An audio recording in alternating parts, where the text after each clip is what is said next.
Selamat pagi. Pada kesempatan kali ini kita akan melanjutkan kembali mengenai boiler. Kita akan membahas secara lebih mendalam mengenai energi yang bekerja pada boiler kali ini. Di dalam boiler itu sendiri pun ada yang namanya energy balance ya, jadi suatu keseimbangan energi untuk proses pembakaran boiler tersebut. Di boiler itu sendiri kan ada yang namanya input ya, jadi ada bahan yang masuk ke dalam boiler, terutama dari sisi pembakaran itu adalah fuel, bahan bakar, dan juga udara yang digunakan untuk sumber energi pembakaran. Sumber energi pembakaran itu nanti kan juga akan menghasilkan beberapa output, yaitu sebagai steam dan juga stack atau cerobong ya itu sendiri. Jadi di boiler itu sendiri ya energi yang masuk itu tidak 100% dapat diserap untuk mengubah air menjadi steam. Ada beberapa energi yang loss ya. Jadi fuel yang paling utama itu tentu untuk memanaskan air ya, feed water ini menjadi steam energi. Tapi di sisi lain itu ada yang radiant losses ya, radiant losses dan unburned losses. Radiant losses ini adalah panas yang hilang akibat transfer panas radiasi melalui dinding-dinding boiler. Sementara unburned losses ini adalah energi yang hilang atau energi yang belum jadi ya, akibat ada bahan bakar yang tidak terbakar. Sementara ada panas yang diteruskan ini dia panasnya memanaskan kembali ya, atau reheating steam yang energinya turun ya. Biasanya dari high pressure turbine ya, dia masih mengandung energi kemudian dipanaskan ulang supaya bisa memutar low pressure turbine. Kan sisa panasnya ini kemudian biasanya akan masuk lagi ke economizer. Economizer ini untuk memanaskan feed water. Air umpan boiler ini supaya tidak terjadi shock temperature. Lalu kemudian sisa panasnya lagi dari udara pembakaran ini akan digunakan untuk di attemperator. Attemperator ini fungsinya untuk memanaskan udara pemanas ya, juga supaya tidak terjadi shock temperature, sehingga sisanya itu akan dibuang melalui stack losses ke udara ya. Jadi panas pembakaran boiler itu sebenarnya tidak hanya digunakan untuk memanaskan air, tapi dia juga digunakan untuk memanaskan steam, memanaskan feed water, dan juga memanaskan udara. Sehingga nanti yang keluar itu suhunya sudah memenuhi baku mutu lingkungan, karena itu diatur undang-undangnya, ada batas stack suhu keluaran udara luar dari boiler. Efisiensi boiler itu sendiri ya adalah 100%-nya dikurangi dengan berapa persen loss-nya atau berapa persen energi yang terbuang. Loss pertama itu ya tentu saja dari stack ya, dari panas yang tidak terpakai, yang terbuang ke udara melalui cerobong. Itu kan mengandung dry gas loss ya, moisture-nya, juga mengandung humidity loss, itu sekitar 35-50%. Belum lagi unburned loss. Unburned loss itu kira-kira sekitar 2-10%. Itu unburned loss itu tergantung pada jenis bahan bakarnya. Bila bahan bakarnya menggunakan gas itu hampir 100% akan terbakar. Oil juga hampir 100%, tapi bila menggunakan batu bara sekitar 98%, menggunakan bagas ini sekitar 98%, jadi rata-rata 80-90%. Sisanya kan itu kan sebagai loss karena belum terbakar. Ada juga radiation loss. Radiation loss ini yang hilang melalui radiasi, dan sisanya trace itu uncountable loss. Tapi ada juga loss yang hilang di abu, karena abunya biasanya masih panas, itu kan kalau tidak dimanfaatkan kan itu dianggap hilang. Ada juga mungkin karena alat ukurnya yang salah.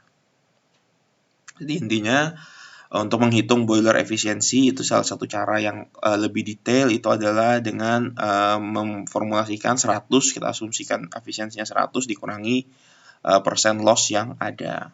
yang mungkin muncul dari pembakaran di boiler itu sendiri. Nah, bahan bakar boiler itu sendiri ya itu sangat banyak sekali jenisnya. Mulai dari yang paling umum itu adalah fossil fuel, bahan bakar fosil, mulai dari batu bara, minyak, dan gas. Bisa juga dari sumber bahan bakar alternatif seperti biodiesel, proses gas atau biomasa. Nah, biasanya di pabrik kelapa sawit kan menggunakan biomasa, dia menggunakan cangkang dan fiber untuk bahan bakarnya. Atau bisa juga bisa juga LPG atau gas kota dan sebagainya. Nah, ini nanti yang membedakan adalah di tekanan yang dihasilkan, jumlah panas yang dihasilkan, dan juga nanti di konfigurasi ruang bakarnya. Nanti akan menjadi suatu perbedaan. Nah, ini adalah bentuk ruang bakar ya dari boiler atau kita sebut sebagai firebox. Firebox ini adalah tempat di mana bahan bakar ini mulai dipercikkan, ya. Artinya mulai muncul api di sini. Nah, ini bentuknya ini biasanya melengkung seperti ini untuk menjamin bentuk apinya ini selalu stabil. Nah, biasanya dia ada fuel ya, injeksi fuel, lalu ada air ports ya. Air ports ini adalah untuk suplai udara kan. Biasanya ada pemantiknya di sini. Nah, biasanya di bawahnya itu ada ash pit. Ash pit ini untuk menampung abu atau jelaga hasil pembakaran.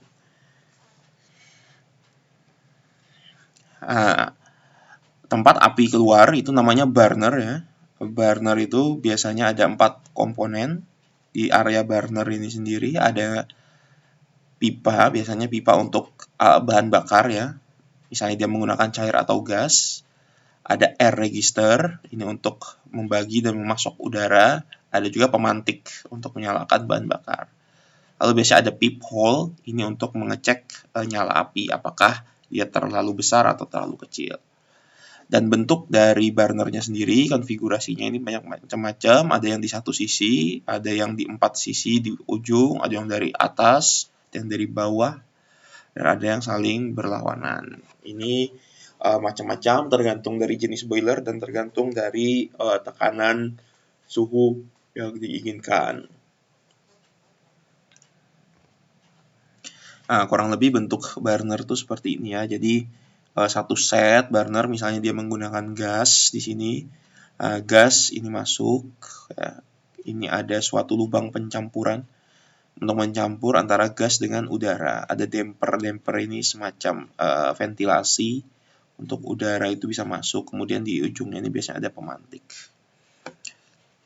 Nah, ini biasanya bentuk apinya tuh dia berbentuk tidak langsung besar di awal, tapi dia membentuk yang namanya flame envelope, artinya seperti amplop api, ya, terbentuk seperti ini, punya curve.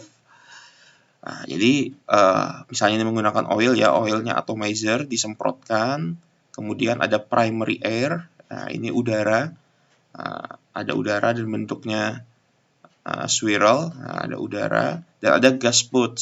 Gas spout ini tujuannya supaya dia mendorong api supaya dia tidak besar di awal. Juga dibantu oleh yang namanya secondary air. Secondary air ini juga untuk menjamin supaya terbakarnya itu bagus dan juga untuk menjamin supaya dia tidak terbentuk api di sini. Karena kalau terbentuk api cukup besar di daerah dekat sini, ini khawatirnya nanti burnernya terbakar. Ya, nanti rusak. Makanya api itu sebisa mungkin membentuk yang namanya flame envelope. Supaya apinya itu terbentuknya itu atau bentuknya itu seperti ini, maka dia butuh pendorong oleh gas spout dan juga oleh secondary air. Ini. Dan secondary air ini juga untuk menjamin bahwa di bagian sini ya, di bagian yang sudah mulai membesar ini tetap ada suplai udara sehingga pembakarannya tetap sempurna. Karena begitu pembakaran tidak sempurna, maka nanti akan muncul asap hitam. Nah, bila burnernya itu menggunakan bahan bakar padat, biasanya dia kalau yang sudah cukup modern, dia menggunakan konveyor untuk memasukkannya. Tapi kalau yang masih pabrik-pabrik tua itu biasanya menggunakan bantuan manusia untuk memasukkan dan mengeluarkan bahan bakarnya. Jadi yang dia ada konveyor di sini ya. Nah, ini contohnya bisa menggunakan batu bara, biasanya di satu titik ada tempat pemasukan. Nah, dia mengalir melalui konveyor dan di titik-titik sini ya, di nomor 7 nih kan. Nah, ini secondary air dan ada nomor 8. Nah, nomor 8 ini ada primary air. Air-nya di primary air. Nah, ini ada air compartment nih tempat udaranya. Nah, jadi nanti di sini dibakar ya. Nah, begitu dia terbakar kan jadi abu-abunya langsung jatuh ke sini, tersirkulasi. Nah, jadi ini primary air, ini secondary air, di sini tempat air juga di sini. Nah, jadi sepanjang perjalanan ini nanti dia akan dibakar menghasilkan panas. Nah, ini pipa-pipa airnya. Nah, ketika sudah terbakar, ya, dia akan jatuh ke sini.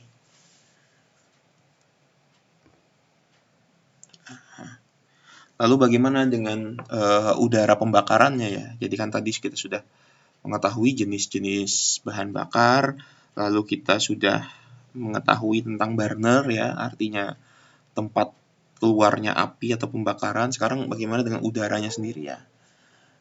Untuk aliran udara pembakaran itu ya supply-nya itu pertama oleh fans ya atau oleh blower atau kipas.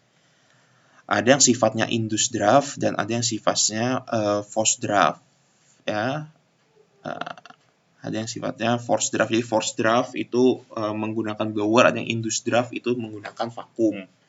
Biasanya dia ditaruh di atas, jadi bisa udara luar disedot atau udara luar itu dihembuskan.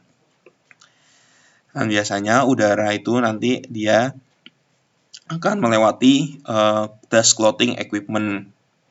Dust clothing equipment ini untuk memfilter debu-debu yang ada dari udara masuk maupun nanti udara keluar. Karena kan nanti udaranya itu kan akan kembali lagi keluar setelah dipakai untuk pembakaran. Udara sisa itu kan bersama dengan asap-asap. Bisa dengan mechanical dust collector atau dengan electrostatic precipitator atau bisa juga dengan cyclone. Sini. Dan alat-alat lain yang biasa digunakan dalam sistem udara pembakaran itu biasa ducting, damper, expansion joint, dan alat ukur lainnya. Ya, bentuk fan itu kan ada yang sentrifugal seperti ini ya, menggunakan propeller ataupun menggunakan impeller. Ini kalau menggunakan impeller, ini biasanya dia akan udara masuk ke sini kemudian ditekan oleh impeller. Ini bisa sebagai untuk menghisap ataupun untuk mendorong. Tapi kalau propeller fan ini biasanya mendorong udara. Tapi ada juga yang menggunakan axial fan, ini biasanya dia untuk yang tekanannya lebih tinggi. Nah, ini dia ada rotornya, ada couplingnya. Nah, intinya untuk mensuplai udara itu diambil dari udara sekitar, bisa dengan cara dihembuskan ke dalam, biasanya menggunakan fan ya. Itu namanya forced draft fan, artinya dipaksa udara itu untuk masuk ke dalam ruang pembakaran, atau bisa juga dengan induced draft, artinya udara itu dihisap. Nah, itu macam-macam pilihannya, bisa juga gabungan keduanya. Nah, ini dust collector ya, dust collector. Jadi udara yang masuk ataupun udara yang keluar itu harus melewati filter ini dulu. Nah, ini yang pertama ini yang mechanical dust collector, jadi ada dirty gas ya, dirty gas ini masuk. Nah, ini kan ada cyclone tube. Nah, di dalamnya ini ada suatu filter-filter. Jadi udara itu akan masuk ke dalam cup-cup ini ya, akan masuk ke cup-cup ini, kemudian kan karena dia berputar, udara itu berputar dan nanti udara itu akan menabrak dinding-dinding cyclone ini. Nah, akibat menabrak dinding cyclone, maka kecepatan apabila ada padatan-padatan nanti akan jatuh ke bawah dan udara itu kan secara otomatis akan ke atas. Nah, kurang lebih seperti ini ya. Jadi cyclone itu adalah memanfaatkan gaya sentrifugal dari udara ya, udara yang kotor membawa padatan-padatan atau debu itu akan dengan kecepatan tinggi dia akan masuk ke sini kan, karena kecepatan tinggi dia akan menabrak dan terjadi sirkulasi di sini ya, terjadi cyclone. Padatan-padatan itu kan ketika menabrak sini dia akan jatuh ke bawah, sementara udara kan pasti ke atas. Nah, sehingga nanti udara sudah bersih dari padatan. Tapi ada juga yang sistemnya electrostatic precipitator. Nah, jadi dia adalah suatu plat-plat ya, ada frame, ada platnya, ada plat, ini plat bermuatan elektroda, bisa positif, bisa negatif. Nah, jadi kan ada gas ya, bila ada mineral-mineral itu kan atau debu-debu mineral itu kan biasa ada kandungan positif atau negatifnya. Nah, yang positif dia akan tertarik ke negatif dan negatif akan tertarik ke positif. Nah, ini kan ada dua plat yang saling bermuatan sehingga keluarnya itu adalah gas yang bersih. Nah, jadi ini menarik partikel itu bukan dengan gaya sentrifugal tapi dengan perbedaan muatan. Ini cocok untuk partikel-partikel yang kira-kira banyak mengandung partikel logam bermuatan. Untuk yang hanya partikel debu biasa, biasanya cukup menggunakan siklon. Nah, untuk mengatur udara sendiri ya, mengatur udara, suplai udara sendiri itu kita biasa menggunakan yang namanya damper. Ya, kita mengatur udara yang namanya damper. Jadi damper ini banyak jenisnya ya. Damper ini ada yang pertama ini yang paling kiri ini adalah guillotine damper. Jadi damper ini adalah untuk mengatur buka tutup suplai udara. Guillotine damper ini hanya sebagai blok. Jadi dia tidak bisa mengatur kita tidak bisa mengatur jumlah udaranya. Dia hanya fungsinya membuka 100% atau menutup 100%. Nah, kalau yang kedua yang di tengah ini kan tipenya damper yang bisa untuk mengatur jumlah udaranya. Ini control damper, bentuknya seperti kaca nako ya. Jadi dia blade-nya itu bisa terbuka per bagian. Nah, ini bisa dimiringkan. Per bagian ini bisa dimiringkan. Sehingga dia bisa diatur suplai udaranya berapa. Nah, sementara untuk mengatur arah dari udaranya, misalnya kita ingin masuk lurus atau ingin berbelok udaranya, kita menggunakan yang namanya diverter. Jadi ini ada engsel di sini ya. Ini damper blade-nya ini misalnya kita ingin udaranya lurus ya, kita arahkan dampernya ke sini. Bila ingin belok ya kita arahkan ke sisi satunya. Nah, jadi biasanya ada 3 jenis ini damper untuk mengatur bagian udara. Ya, jadi kurang lebih seperti ini ya. Namanya Louvre damper ya. Louvre damper untuk yang damper yang seperti kaca nako itu. Jadi udara masuk ya melalui FD fan ini udara masuk. Jadi dia biasanya sini selalu ada dua. Ada guillotine damper. Biasanya kalau masuk pertama itu melewati guillotine damper karena dia hanya buka tutup. Nah, biasanya untuk yang mendekat-dekat dengan alat itu nanti dipasang yang namanya Louvre damper untuk mengatur kira-kira seberapa besar udara yang masuk. Nah, antar ducting ya atau antar besi-besi untuk tempat memasukkan udara itu dihubungkan dengan yang namanya expansion joint. Expansion joint ini bukan dilas ya, jadi antar besi-besi biasanya ducting itu kalau Anda ke mall-mall di udara di parkiran itu kan ada besi-besi di atas di langit-langit itu ducting, itu isinya udara. Dia antar ducting itu biasanya tidak dilas tapi diberi expansion joint, semacam kain yang menghubungkannya itu. Ini tujuannya supaya dia bisa tahan apabila terjadi pemuaian atau terjadi regangan. Nah, jadi udara itu biasanya masuk melalui FD fan. Udara dia akan mensuplai masuk ke boiler. Ya, terjadi pembakaran, gas pembakarannya itu nanti dipakai macam-macam ya. Selain untuk memanaskan air, dia bisa juga untuk memanaskan, digunakan di economizer ya. Nah, setelah itu kan nanti udaranya ini kotor ya, mengandung abu segala macam, maka harus dihilangkan abunya, bisa dengan elektrostatik precipitator. Tadi bisa juga pakai absorber, artinya udaranya itu disemprotkan dengan misalnya dengan SO2 sehingga nanti ada keluar melalui cerobong itu dia suhunya sudah dingin dan aman. Baik, sekian dari saya untuk boiler kali ini. Selamat belajar dan terima kasih.